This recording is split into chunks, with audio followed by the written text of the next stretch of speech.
it's your girl from Philly. Welcome to another episode of Handcrafted Wines, where we make great wine at home the fun and easy way. Before we get started, please remember to like, share, subscribe, and click that notification bell so you don't miss any episodes.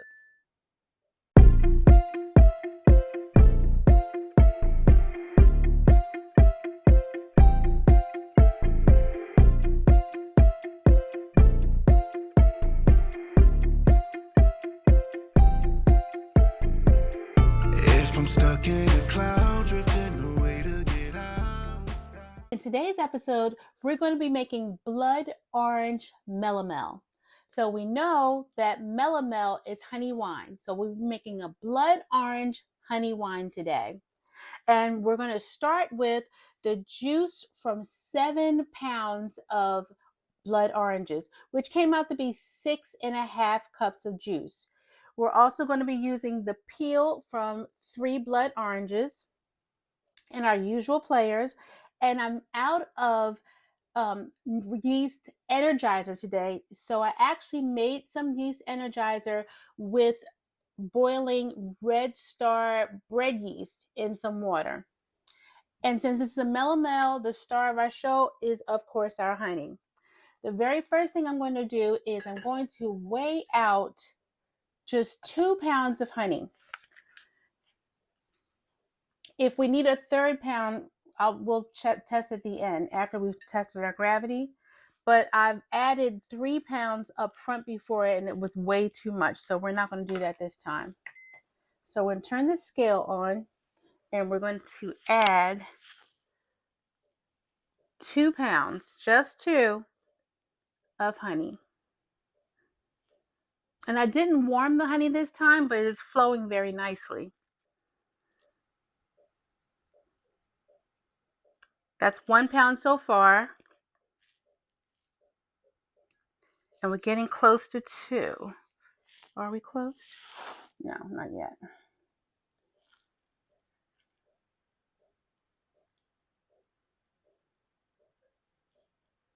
Nine, 10, 11, 12, 13, 14, 15. 2 pounds even. Okay.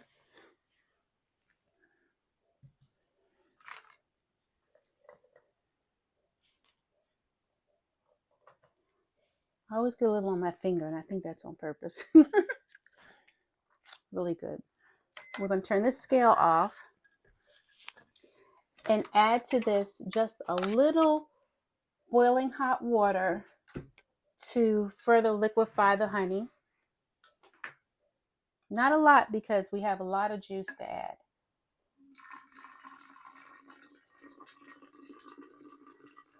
That's enough. And I'm going to just stir that in so that the honey gets a little bit more liquefied.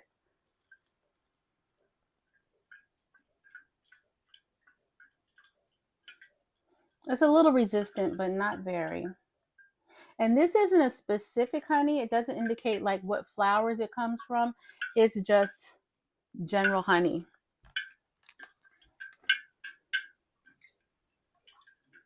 Yeah, there's a picture of a flower there, but it doesn't say that it's wildflower honey at all.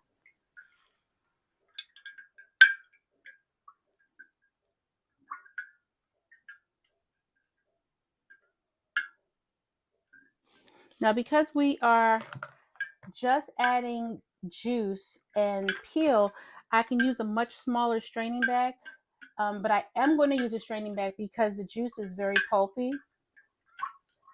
Yeah, that's about good right there.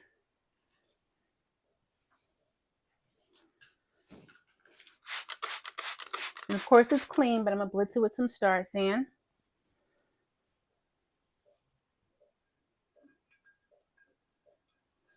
Actually, this is a full-size bag. So I'm going to take the spoon out.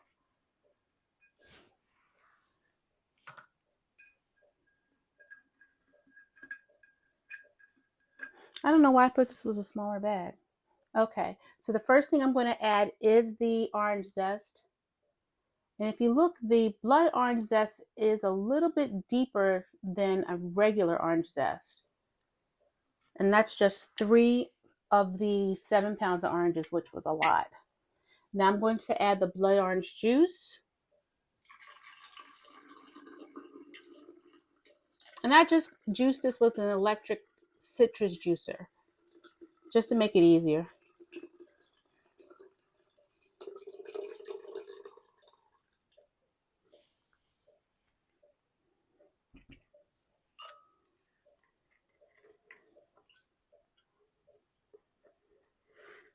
Such a deep color.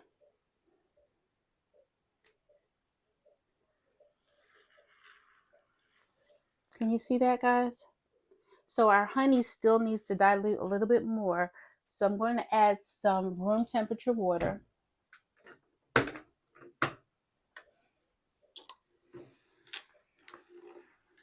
And I'll test our gravity before we add any of our additives. Oh, needs to be a little bit tighter. There we go. But I'm going to stop there just in case we need to add a little bit more honey. And I'm just going to stir to incorporate the honey with the juice.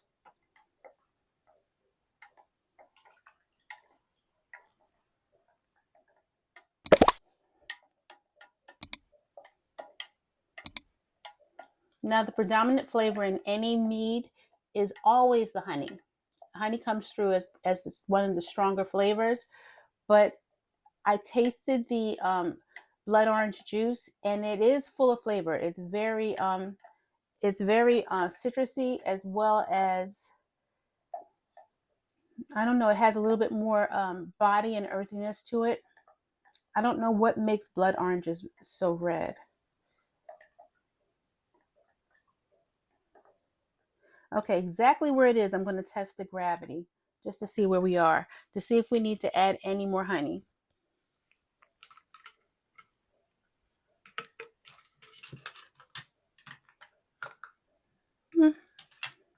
Go for our hydrometer.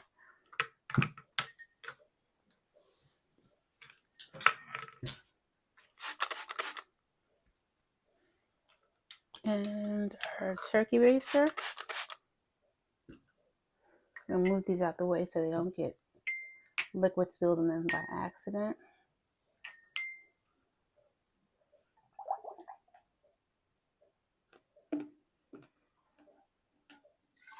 And even though I closed the bag, some of the pulp still got into the vessel, but that's okay. It's not going to really make a difference. When we go to rack it, we'll be racking it away from the pulp.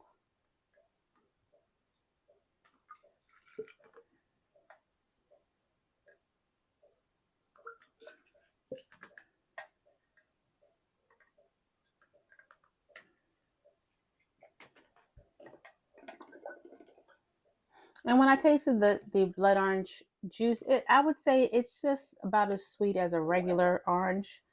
Not any more, not any less.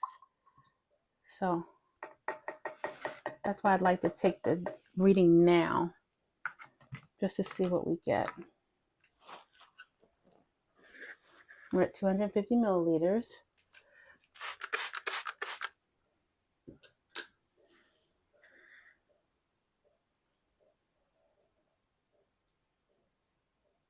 So I'm really glad, who's the fly in here? I'm really glad that I did just stop with the 2 pounds of honey, because that was actually on point. We don't need anything else in here.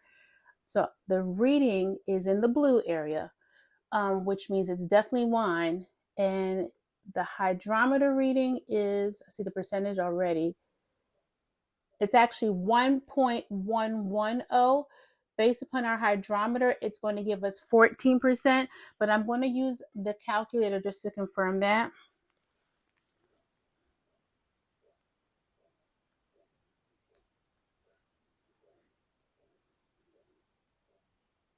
That's 1.110. Actually, the calculator says that it will be, I know you can't see it on the screen, but it would come out to be 15.75%. This yeast that we're going to use, which is Premier Cuvée, goes to 15%. No, we're actually using Premier Blanc, goes to 15%. So even if the batch has the potential to go higher than that. The yeast doesn't, which means we'll have some residual sweetness in this batch.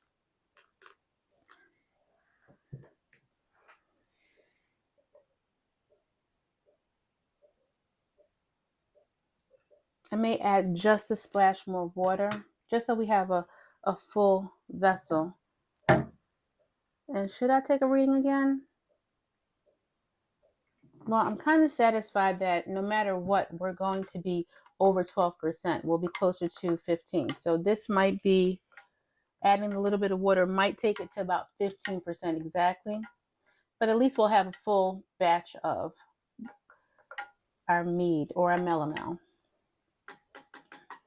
Okay, so we're going to start with our pectic enzyme. And the pectic enzyme in this case is just to break down the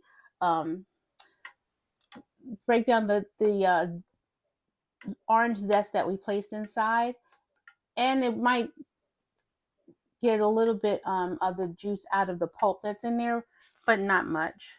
Then we're going to go on to our acid blend, and because this is a citrus fruit, you would think I wouldn't need acid blend, but it's not a highly acidic citrus fruit, so I'm still going to use acid blend.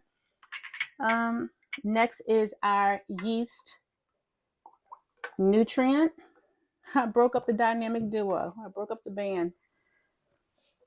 This is going to be the replacement for our yeast energizer until my delivery comes. If you're listening Amazon, no more delays in my delivery.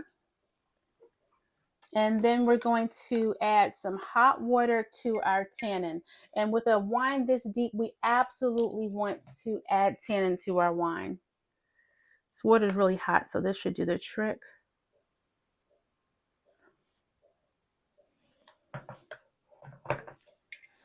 Let me get my small spoon.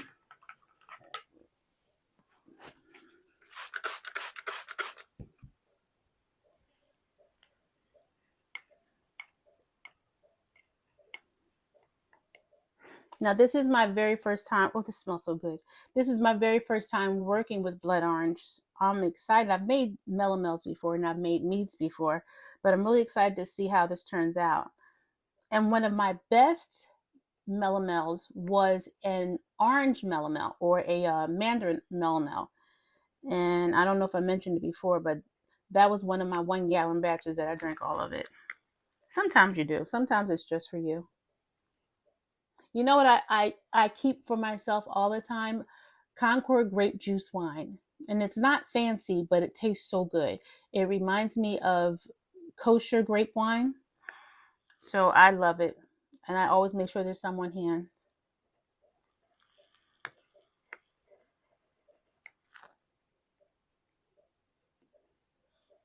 I think I got all of it this time. I see a tiny bit on the spoon, but not a lot like we usually get. So the water was hot enough. Yep, look at that. Completely dissolved. That was pretty good. Get these out the way. Stir that up. And that temporarily made it a much deeper burgundy shade. Oh, I see what happened. My bag kind of opened up. The zest are still inside the bag, but the juice kind of escaped. The pulp escaped. It's okay.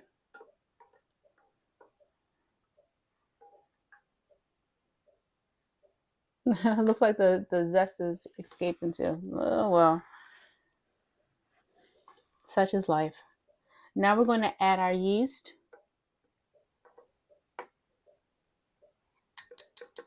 And again, this is Premier Blanc. I did start a couple of batches with Premier Blanc and they're doing pretty well. I did notice that it starts up a little bit slower than my baby Premier Classique, but that's okay too. I got a little bit on this spoon handle. But I spoke too soon. It's hydrating nicely in this batch.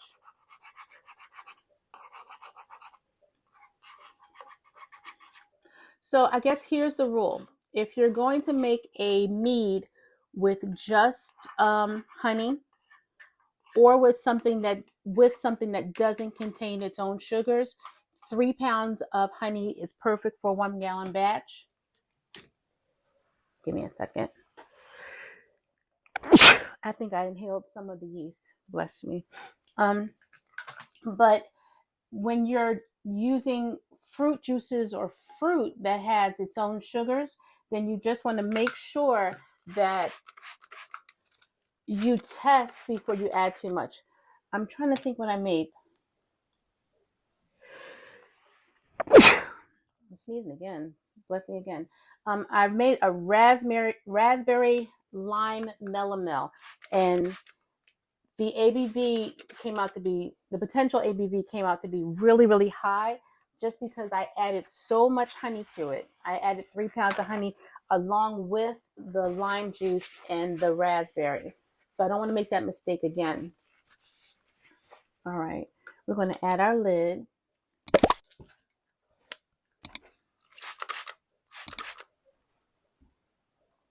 And as always, it's a drilled hole with a grommet. We don't want to put a sealed lid on here because it's going to start making gases.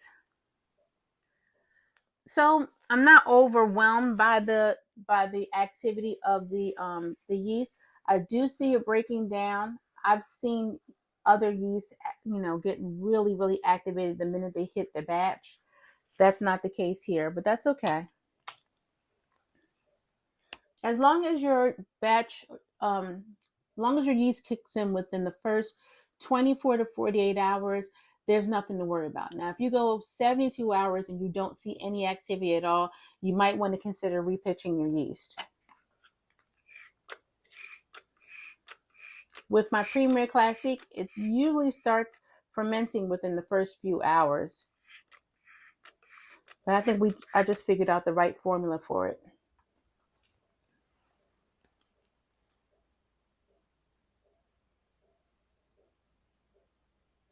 Okay.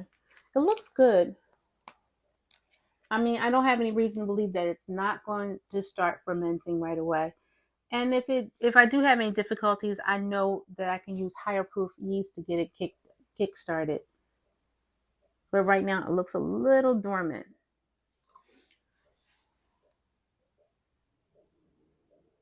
Yeah, not a whole lot going on, but that's all right. That doesn't mean that we don't have a successful batch. So this is our blood orange. I'm going to sneeze again. No, I'm not going to fight it. Blood orange melomel with just blood orange juice, honey, and the zest of 3 of the oranges. That's it. And I think I had like 3 huge bags of oranges when I purchased them from the produce store. So that's all for today. Again, I'm definitely going to stir this every single day for at least 7 days. And I'll be checking on it in about 3 months. It'll get racked in 15 days. I definitely want to get it off of this pulp and just see how much of this is actually clear wine. And then in 3 months, I'll be tasting it. In 6 months, I don't know. With a mead, in 6 months, I can just see how it's progressing. But I probably won't drink this until it's aged at least a year. I might even put some of these aside so that we can see what it's like in a couple years. Honey actually does really well with aging. It develops. One thing about wine is what you start with is not necessarily what you'll finish with. Time does miracles when it comes to wine. I do see a little bit of pressure moving. So it's doing something. So this is the max fill line right here. And the liquid has moved down here and moved up here, which means there's pressure going on. They could just be getting acclimated to their new environment, but it looks like they might have started eating sugars already. Yeah, it's moving. So it's slow, but it's moving. But time is absolutely a friend when making wine, which is always a good idea, that when you're making at least a 1 gallon batch, to give yourself at least 1 bottle that you put aside and just let it sit. You can let your wine sit a year, 2 years, 3 years, whatever you want. Just like put it in a corner somewhere and forget about it. just so that you can see how your wine progressed over time, because it does change. There's a process called malolactic fermentation that I'm not 100% sure how it works yet. I still have to do some more research, but I know that that fermentation process happens after the primary fermentation, after it's been racked, and then it still goes through a metamorphosis. It still continues to change, and it just gets better. That's why they say wine gets better with time or something like that. Well, it really does. As wine ages, it changes, the characters change, and flavors develop, and they meld together, and so many things happen. With something that's kind of rich like this, I can really see that happening. Well, that's it for handcrafted wines. I need to go someplace and sneeze. I want to thank you again. Remember to please like, share, subscribe, click the notification bell. Browse through my description, see what you'd like to use for your first batches of wine. If you're already making wine, please comment and tell me about it. I really want to hear about it. This is a new channel, but it's been growing, and I really appreciate everyone's contribution. So thank you for joining me with Handcrafted Wines, and have a fantastic night. Bye-bye.